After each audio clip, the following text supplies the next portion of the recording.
We've been hearing a lot about convergence today. It seems to be very much the theme du jour. As you step back and look at the US industry today, does it feel like a good way of describing what's happening in the market? Yeah, I think it's a great way to describe the market. I think the challenge is we know there should be convergence.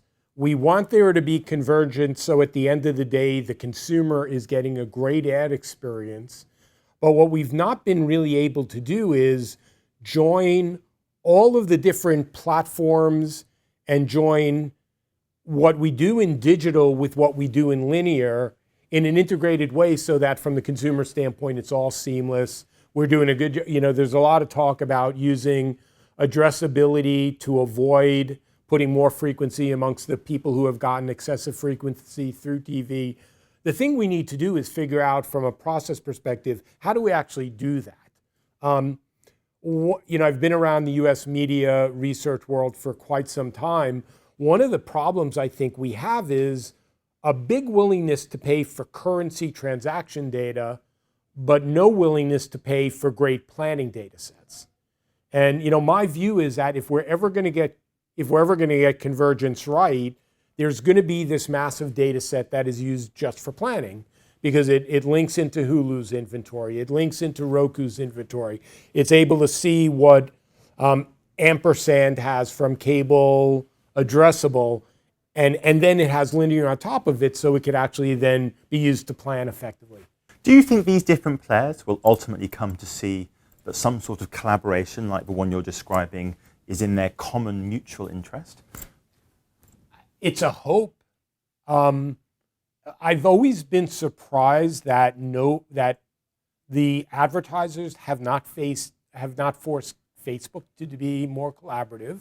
And one of the things, coming out of my role as CRO at Turner, I think it's really different. I think it's really different to play in a planning space versus retain the necessary data to drive yield on an individual deal. And I think it's really important that every publisher realize you got to play for planning, but it's not going to diminish your ability to actually use data to drive yield. And the exciting thing is there are things we can do today with data in the TV space that basically were non-viable at scale 10 years ago.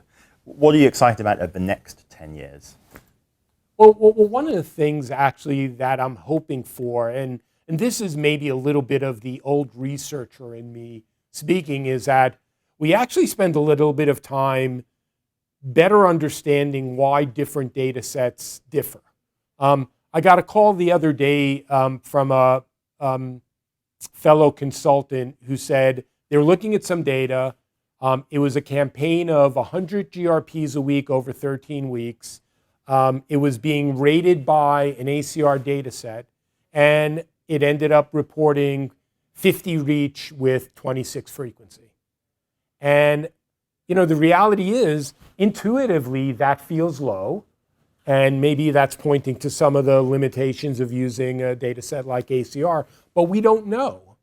And, I understand the need to want to go beyond Nielsen, clearly understand the shortcomings of Nielsen, but I think it would be good for us to spend a little bit of time playing our old role as researchers and just better understanding why every different data set we're dealing with differs. I mean, comparability and consistency feel like the watchwords of the 2020s. Yeah. Because we actually have too many data sets, you could argue.